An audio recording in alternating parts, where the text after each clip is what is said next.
I borrowed this from a local farmer. I have to bring it back afterwards. 2.8. 2.8, that's my number. If everybody would consume like me, we would need 2.8 Earth to survive. You may think that I'm an overconsumer, and I think that myself also every once in a while. But the global average is 1.4. So that means with all the population we have around the world, and of course people in some regions consume more than in other regions, we cannot sustain the current Earth. And we cannot use the resources of Earth to actually survive. That's today. Today we have 7 billion people. So what do we do when we have 9 billion people? And if they all start to consume like us? I think we're heading for a really big problem.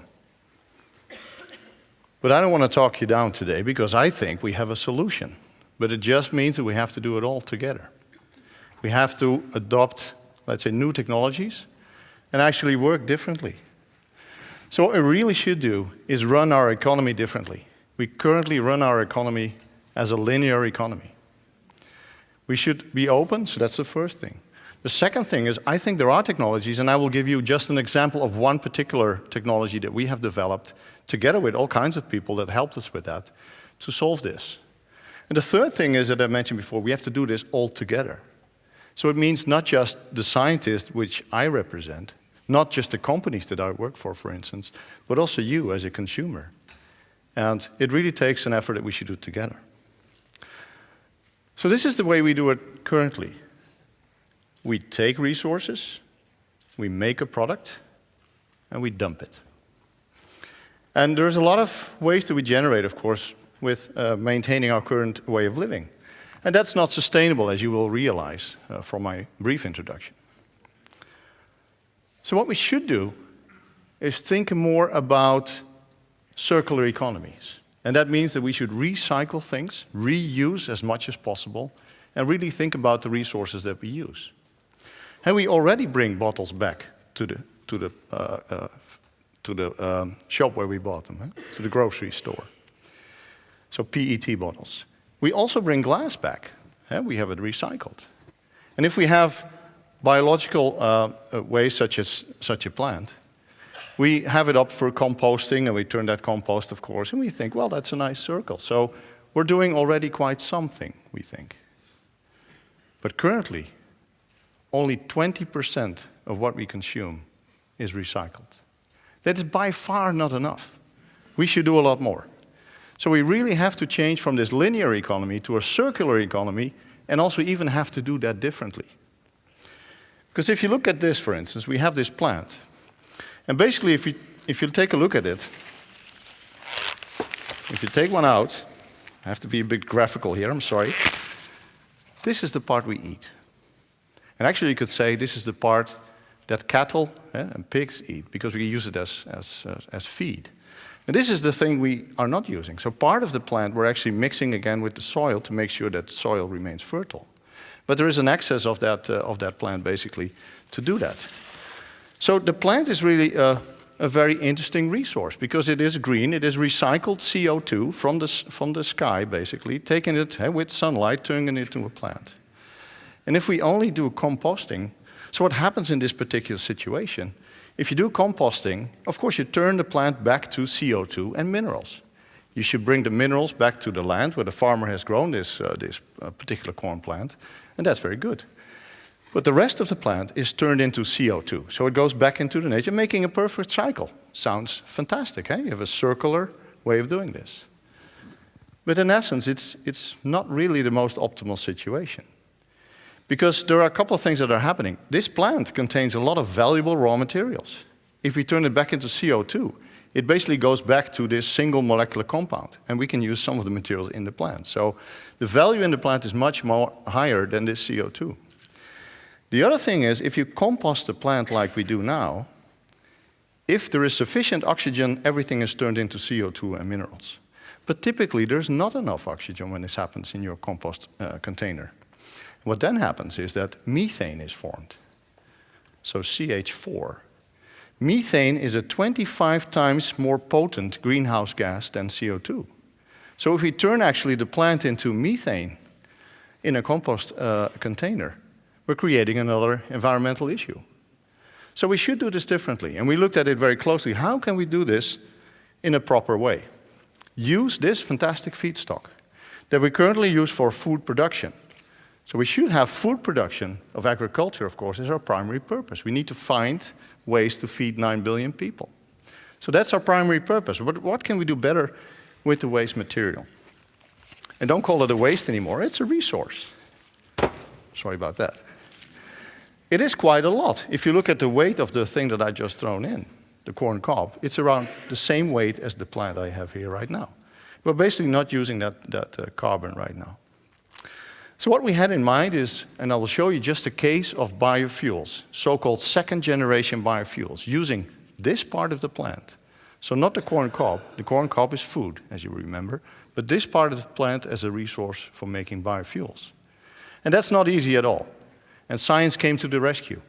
So how can you do this? And it actually solves a debate that we have for quite a while already, and that's this food versus fuel debate. If we do this right, we're not talking food versus fuel, then we're using the same amount of land for food and fuel. Technically, it can be done. We just have to make the mind switch and use that technology that is out there. So what actually led to this inspiration? Scientists took a look at nature and see how does nature degrade cellulosic fibers. You see wood in the forest being degraded by fungi. You see it in a compost hive as an illustration that you see here. There are enzymes and fungi working together to degrade these feedstocks. Now this is a particular nice one because, as I said before, the compost hive turns it really into CO2. So what you should do is use the systems in a compost hive, but make sure it stops at the sugars. And because 70% of what a plant is actually sugars. Cellulose and hemicellulose. And those are very valuable compounds to start to do all kinds of synthesis with. So this compost hive is an example where scientists found, scientists from our company, by the way, found enzymes that work at 60 to 70 degrees to degrade this cellulosic material. And interestingly, if you do that, by operating at 60 to 70 degrees, other microorganisms cannot grow under those conditions. So the sugars that you make are not being consumed by others, which is, of course, very important. So the sugars that you get out of this are a very complex mix of sugars, and they look a lot like what you see here. They're actually not suited for human consumption. There are compounds in there that don't make it taste well, and it's basically not allowed for human consumption. Even the traditional yeast, and I'm talking about ethanol as a case, normal yeast doesn't take these types of sugars. And we use yeast to make bioethanol. So there's another problem. Well, scientists came up with a solution, and that solution came from a somewhat awkward source, I must add. And it's in here. And what it is it's dung of an elephant. Anybody want to... No? You want? So in this dung of an elephant, and actually we should have dried it before, it's still a little bit wet, but it's as fresh as it is. There are microorganisms in here that actually help the elephant. The elephant eats a lot of hay, right? So they eat a lot of biomass. And then the biomass in the gut of the elephant is turned into those sugars. And there are microorganisms that can turn those sugars into amino acids, and that allows the elephant to grow to such a fantastic animal. So there are enzymes in here that are really helping that process. And people from the University of Nijmegen actually discovered that. And they discovered the enzyme, and there were researchers at the University of Delft that took, let me do this. Because I have a clipper here, and I don't want to contaminate it with something for the next speaker, huh? So researchers from the University of Delft came to the idea, what if we bring these enzymes from an elephant into a yeast, and then the yeast would suddenly be allowed to actually take these sugars that we have as a hydrolysate from that plant to make bioethanol. So this is the dung that as you've seen, from the elephant. So by doing that, we now have a yeast strain that can make ethanol out of a sugar that is no longer a sugar that is fit for human consumption, but a sugar that we get from a waste material. And that waste material we're currently not using. So we turn waste into a valuable product. And this is an example of bioethanol. And it's, as I said before, a second generation biofuel, not in competition with the food chain. So I think that's a good thing. That's making better use of the carbon in here than composting it. And ethanol is only one case, because you can program this yeast by bringing in other genes and enzymes so that it makes different products. So what you're looking at here is basically the factory of the future. So it's a programmable factory. You can bring in elements, you can make certain products starting from waste materials.